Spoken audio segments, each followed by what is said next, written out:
Recentemente, testes genealógicos revelaram as identidades reais de 1981.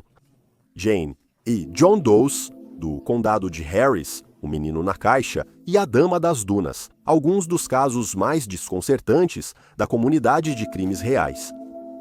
No entanto, além de ajudar a identificar as vítimas, esses testes também se tornaram uma ótima ferramenta para levar os investigadores ao perpetrador. Junte-se a nós neste episódio enquanto examinamos 4 casos frios de décadas atrás que finalmente foram resolvidos.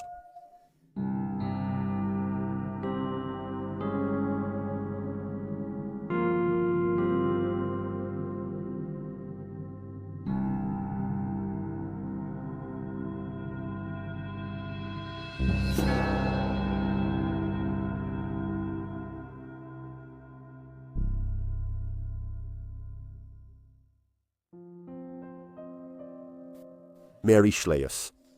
O corpo de Mary Schleus, de 25 anos, foi descoberto em um cruzamento na cidade de Springbrook, Wisconsin, em 15 de fevereiro de 1974. Ela foi esfaqueada fatalmente enquanto pegava carona de Minneapolis para Chicago para uma exposição de arte. Pouco se sabe sobre a investigação original do assassinato de Mary, mas, de acordo com a American Broadcasting Company News, por décadas dicas foram recebidas e pistas foram caçadas e minuciosamente investigadas antes de serem descartadas. Várias agências de aplicação da lei participaram das entrevistas de dezenas de testemunhas e possíveis suspeitos, e o DNA foi retirado das evidências da cena do crime nos últimos anos, quando a tecnologia estava disponível para isso. Apesar de tudo, o caso de Mary continuou sem solução. Em 2009, os investigadores acreditavam estar perto de respostas ao identificar Randall Woodfield, o assassino da I-5, como suspeito. Embora ele correspondesse à descrição de uma testemunha e estivesse viajando entre Portland e Green Bay na época, ele nunca foi concretamente ligado ao caso e, portanto, nunca foi acusado. Uma das principais peças de evidência da cena do crime era uma touca de onde foram coletados cabelos. Embora um perfil de DNA tenha sido construído, ele não correspondia a ninguém no banco de dados da polícia. Então, em 2024, os investigadores recorreram aos testes de genealogia que esperavam que os ajudassem a se concentrar em um suspeito em particular. Os investigadores uniram forças com o Ramapo College, em Nova Jersey, que se especializa nesses testes, e após entrevistar parentes e coletar evidências de DNA, foi anunciado que John Miller, de 84 anos, era o perpetrador do crime. Miller, que morava em Minnesota, inicialmente negou saber qualquer coisa sobre Mary ou sua morte, quando abordado pelos investigadores. No entanto, quando confrontado com as evidências de DNA, o idoso revelou que havia pegado Mary enquanto ela estava pedindo carona e havia pedido a ela contato sexual em troca da carona. Quando ela o rejeitou, ele afirmou que pegou a faca que havia guardado em seu veículo e a esfaqueou pelas costas. Os investigadores observaram que Mary havia sido esfaqueada várias vezes e sofreu extensos ferimentos defensivos em suas mãos. Miller afirmou que, após o assassinato, saiu da rodovia e tentou esconder o corpo dela na neve. No entanto, ele se assustou quando um carro passou e abandonou suas tentativas de escondê-la e fugiu do local. Ele confessou ser o dono do gorro. Após sua confissão, ele foi detido na cadeia do condado de Steele e acusado de um crime de homicídio em primeiro grau. A partir de novembro de 2024, ele está aguardando extradição para Wisconsin. O caso segue em andamento.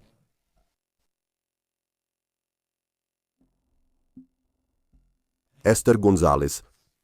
Esther Gonzalez, de 17 anos, foi vista pela última vez em 9 de fevereiro de 1979 ao sair da casa que dividia com os pais em Beaumont, Califórnia, para visitar a irmã.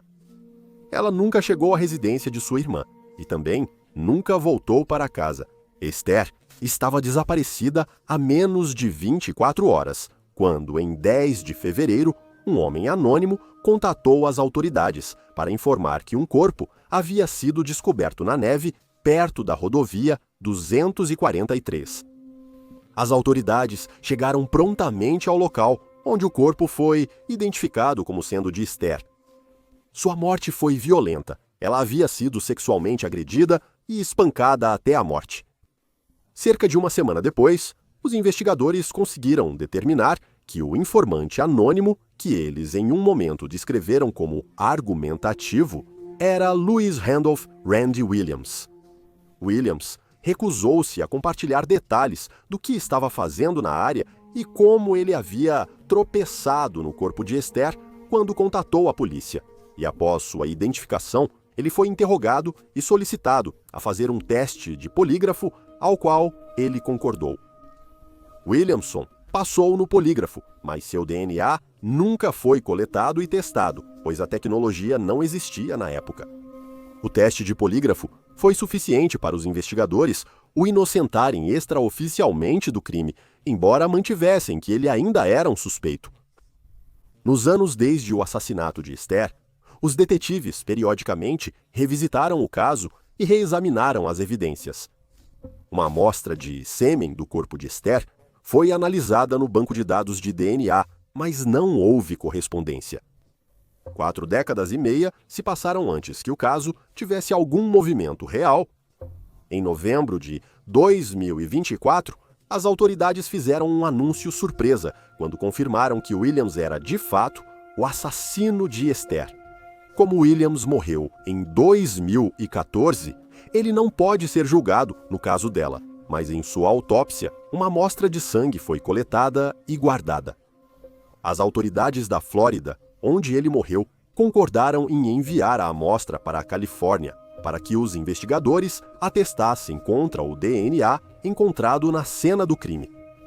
Provou ser uma combinação perfeita. Felizmente, existem muitos membros da família Gonzalez ainda vivos que conseguiram ver algum tipo de encerramento no caso. A irmã de Esther, Elizabeth, que agora tem 64 anos, disse à CNN: "Estamos muito felizes por finalmente termos um encerramento. Estamos felizes com isso, mas, como o cara morreu, um pouco tristes que ele não passará nenhum tempo por seu assassinato." Elizabeth lembrou que era muito próxima de sua irmã, pois tinham apenas 1 ano de diferença de idade. Ela descreveu Esther como engraçada, mais tímida e de temperamento suave. Ela tinha outros 5 irmãos, além de Elizabeth.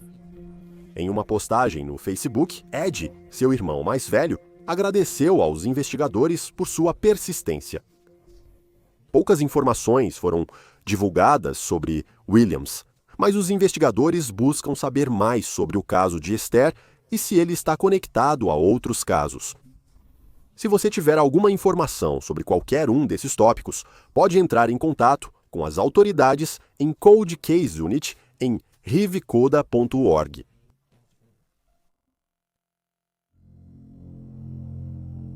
Kathy Holly. Cat Holly, de 19 anos, foi vista pela última vez em 29 de março de 1979, quando saiu de seu apartamento para buscar sua irmã no Northgate Shopping Center, em North Aurora, Illinois. Ela nunca chegou ao centro e sua família nunca mais a viu.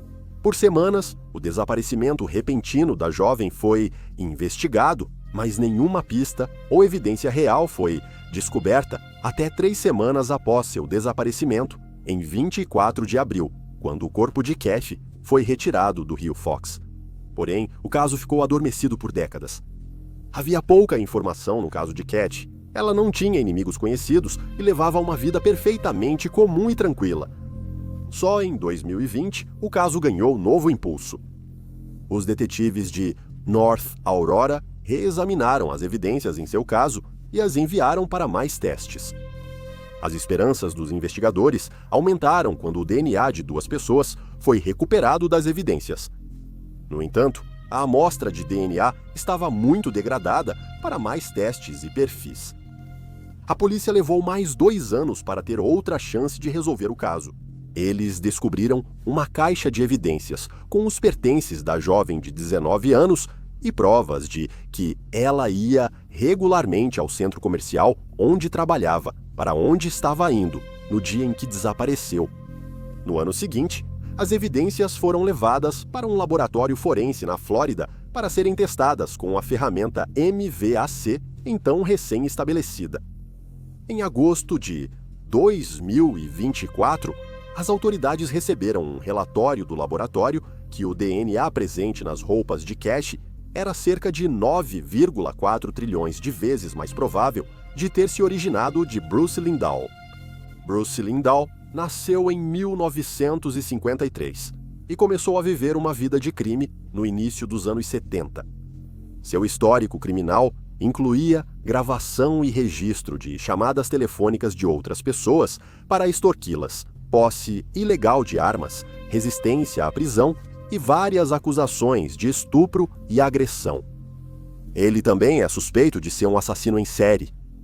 Em janeiro de 2020, evidências de DNA revelaram que ele foi responsável pelo assassinato e estupro de Pamela Mora, de 16 anos, cujo corpo foi descoberto em 12 de janeiro de 1976.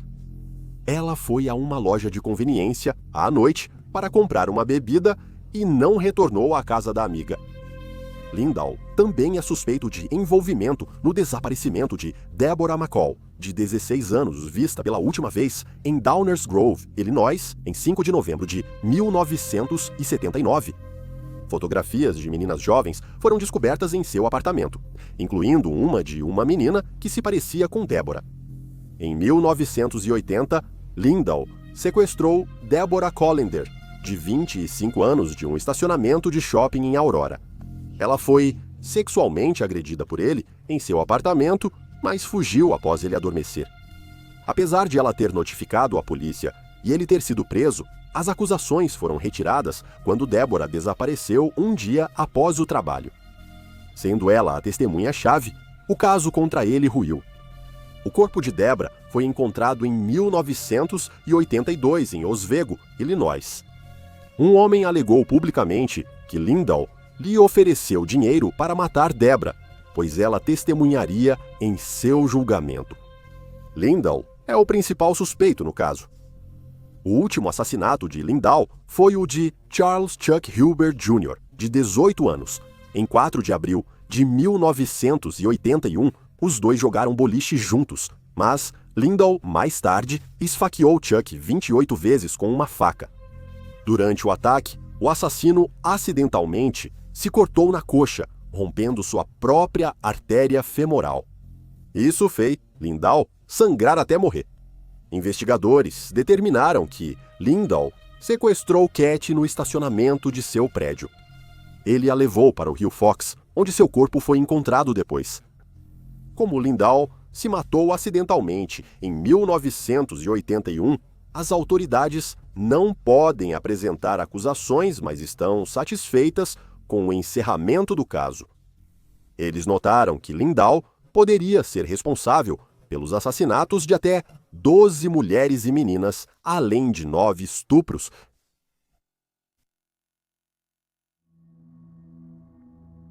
Mary Tracy. Em 26 de junho de 1980, uma equipe de construção trabalhando na rodovia 55 descobriu o corpo de uma jovem mulher perto de um canal de irrigação. As autoridades identificaram a vítima como Mary Tracy, de 25 anos, que havia desaparecido 2 dias antes de Garden City, Idaho. Ela foi vista pela última vez caminhando pelo Boulevard Shinden, área repleta de bares e clubes noturnos, onde Mary era bem conhecida. A autópsia de Mary mostrou que seu fim havia sido cruel e violento. Ela havia sido esfaqueada 11 vezes em vários locais, incluindo a perna, o braço, o peito, a mão e as costas, com a lesão fatal perfurando seu coração. Ela também sofreu um trauma contundente na nuca. Um recorte de jornal de 13 anos antes foi encontrado grudado em um lado do rosto dela, com uma impressão digital ensanguentada nas costas. Contudo, Essa evidência não levou a lugar algum e a impressão digital não pôde ser utilizada para identificação e comparação. O marido de Mary foi logo descartado da investigação, pois estava no hospital quando ela morreu. Investigações revelaram que vizinhos viram a jovem de 25 anos brigando com um homem em uma motocicleta no dia em que ela desapareceu, mas sem mais informações, o caso esfriou. Por décadas, o caso ficou adormecido, mas em 2023, detetives do departamento do xerife do condado de Ada começaram a revisar antigos registros e evidências. Um kit de agressão sexual foi enviado para teste de DNA e testemunhas e possíveis suspeitos foram reentrevistados. Finalmente, as autoridades se fixaram em um suspeito principal, Charles Nicholas Strain. Uma nota no arquivo do caso sugeriu que Strain estava envolvido porque um informante da prisão afirmou que o viu em uma boate no dia 24 de junho. Strain disse ao informante que havia matado uma garota, esfaqueando-a até a morte e jogando-a em uma vala à beira da estrada. Por todas as contas, Strain era um criminoso de carreira e um homem violento. Em 1980, ele foi principalmente responsável por uma série de roubos e assaltos em vários estados, mas em 1981, ele sequestrou sua filha de 10 anos e fugiu para o Arizona. Por mais de 2 anos, a menina acreditou que sua mãe morrera em um acidente até que alguém a reconheceu como desaparecida e acionou a polícia. 5 anos depois, em fevereiro de 1986, Strain foi acusado e condenado pelo assassinato de sua enteada de 16 anos, Diana Jean, que havia desaparecido em 1981. Naquele ano, Diana havia ido com Strain em uma viagem de moto de Idaho para o Texas. Ela contatava a mãe regularmente, com várias ligações semanais, até que o contato cessou abruptamente. Quando Strain retornou, ele disse à mãe de Diana que a adolescente havia roubado seu dinheiro e fugido. Porém, em outubro de 1981, os restos esqueléticos de uma adolescente foram encontrados sob rochas em um desfiladeiro íngreme, no Canyon de Spanish Fork. Ela havia sido baleada na cabeça e ainda carregava uma agenda que os investigadores usaram para tentar identificar a vítima. Os restos foram positivamente identificados quando a mãe de Diana recebeu uma carta da polícia procurando dar um nome aos restos. Durante o interrogatório, Strain confessou o assassinato, mas afirmou não saber nada sobre Mary Tracy ou sua morte, mesmo quando questionado. Infelizmente, ele morreu em 2007. Contudo, em 2023, investigadores obtiveram uma amostra de sangue dele guardada após sua autópsia. O DNA de Strain era idêntico ao encontrado na cena do crime de Mary. Embora o caso de Mary esteja resolvido, ainda há algumas perguntas sem resposta. Os investigadores querem falar com quem trabalhou no Motel Sunline no verão de 1980. Há algumas especulações de que Mary foi morta aqui e movida posteriormente, já que havia pouco sangue ou evidências no local onde seu corpo foi encontrado. Além disso, uma empregada do motel, em 1980, lembrou-se de limpar muito sangue em um dos quartos por volta da época do seu desaparecimento e morte.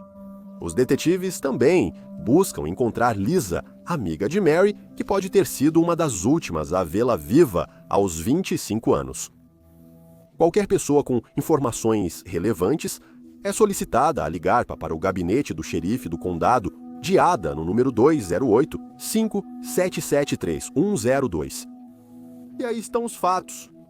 Por favor, deixe um comentário abaixo com suas próprias opiniões e reações e lembre-se de curtir este vídeo e se inscrever para apoiar o canal. Obrigado por assistir. Fique alerta, fique seguro e nos vemos na próxima vez.